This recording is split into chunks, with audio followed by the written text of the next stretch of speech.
Ignition sequence starts.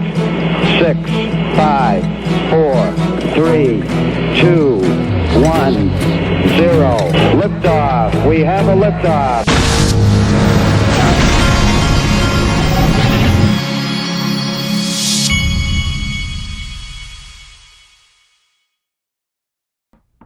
Hey everybody, this is the Digital Asset Investor.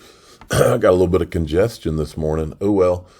Elon Musk, our headquarters in San Francisco tonight, they've put their X on the rooftop. Look at that. There's a better shot of it in this next thing I'm going to show you. Pretty darn cool.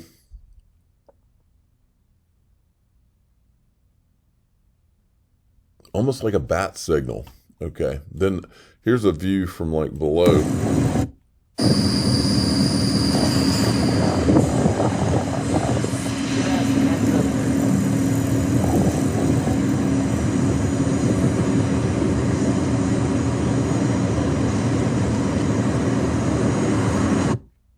Surprised they're not worried about getting mugged on the streets of San Francisco at night from down there.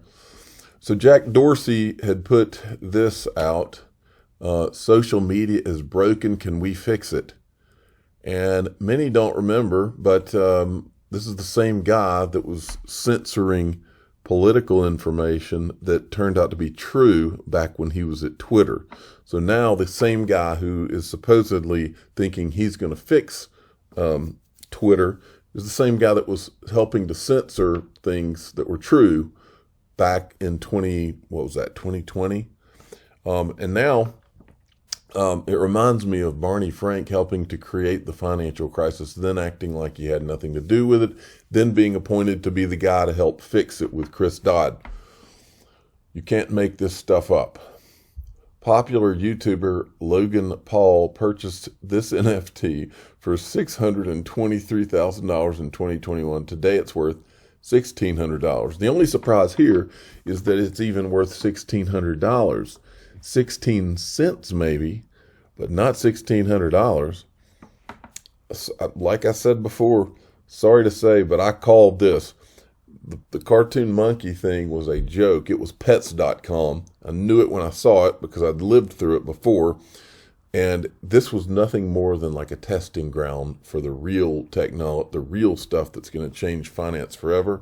And maybe they had to do it, but they didn't have to make people think cartoon monkeys were worth something because they're just not. This guy's finally starting to figure it out. Look at this. I'm officially done with Ethereum.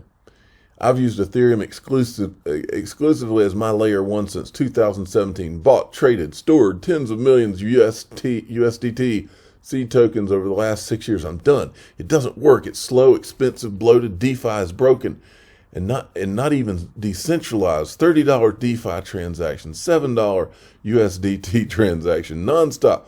Well,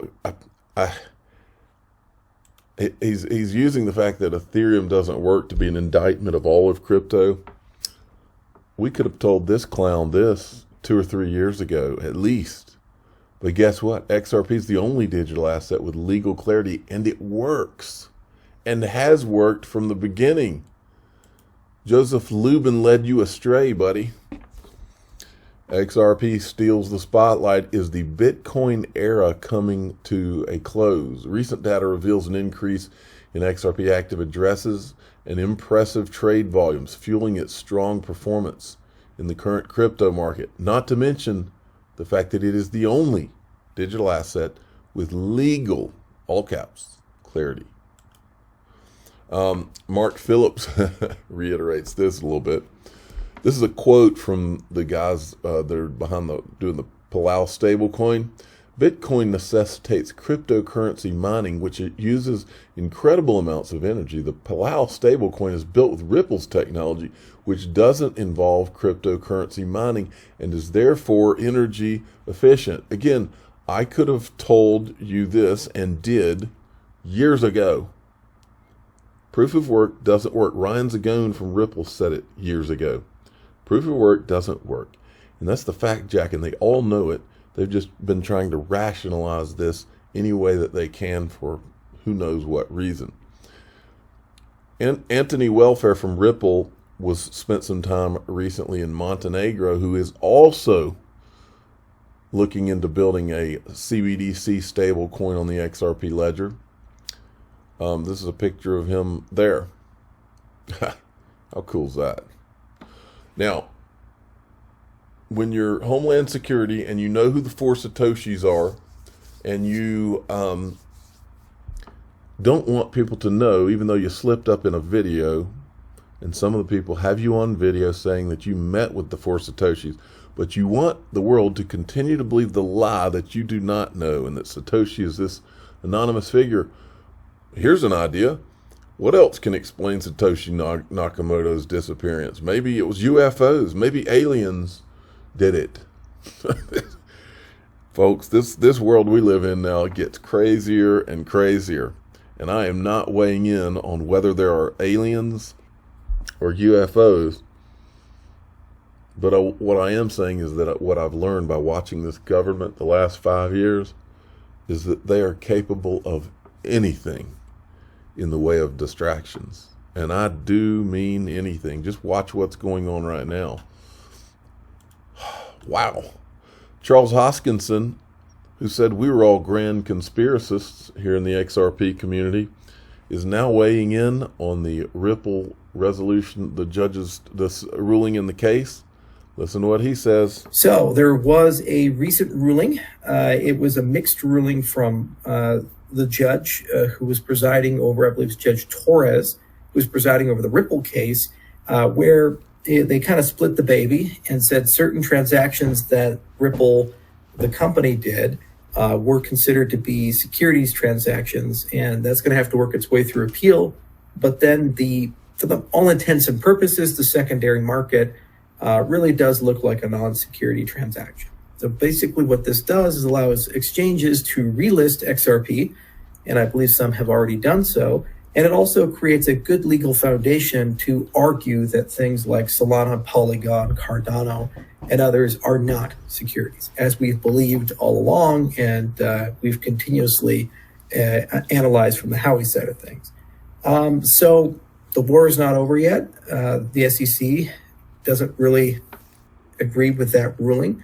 They'll continue doing what they do, but it does certainly weaken the case, and also encourages lawmakers to finally do their job and pass legislation to cover the cryptocurrency industry, to give everyone clarity, and to rein in people who want to do legislation through enforcement. So, long road ahead. There's a lot to do, a lot of moving pieces, a lot to think about. But, you take the small wins where you can find them. And we've been beaten down quite a bit with Luna and FTX and Celsius and the bear market and unrealistic expectations. So it's good to take a step back and realize that, our best days are still ahead of us. And whenever you have a win like this, it's a win for the industry. And it gives everybody an opportunity to take a big sigh of relief and just enjoy the day and move forward. So it's glad to have him on board now that he said we were all a bunch of kooks, but now he seems to be on board. Guess we're not so kooky after all. This was going around this morning. This is an older Chris Larson clip when he was in Davos, but I thought I'd play just a tad bit of it for you. I'm here at the Hub Culture Pavilion in Davos. Really delighted now to be joined by Chris Larson, CEO of Ripple. Tell me, how does what you're doing fit into the fourth industrial revolution? Yeah, it was a very exciting time. So much change going on. And one of those additional changes that I think will be part of this fourth industrial revolution is this notion that we now have this internet of value. We're moving into a world where value, money, payments is moving like information already does on the internet. And that's a big deal because until now, the world is sort of a lot of siloed payment networks, country by country, or Visa to M-Pesa. They don't talk to each other, and because they don't talk to each other, everybody suffers from the poorest working class, underbanked consumer, to the thriving small business, to the biggest global corporation. They're all paying a very steep price because our world of money and payments is not interoperating, is not working as one. And we now have new technologies, whether you call them blockchain or distributed ledgers or whatever we call them, bottom line is this is the beginning of an internet of value, where value will be able to move like information, where it will move instantly, basically for free, as a free infrastructure. And that's a good thing. That now provides access to people, whether they're in, growing economies in Africa or in the rich countries in Europe and the U.S. Or in China. It will give them more value that they can use for their families. Now this is right in line with the video I played you yesterday from that guy at Ripple that was talking about the tokenized asset world that we're going into. I'm the digital asset investor. I'm not an investment advisor. This is for entertainment purposes only. Please subscribe, hit the like button. Tell your friends and family that Palantir was right behind Chris Larson in that. That is a Peter Thiel company. Just an interesting note. Thanks for listening.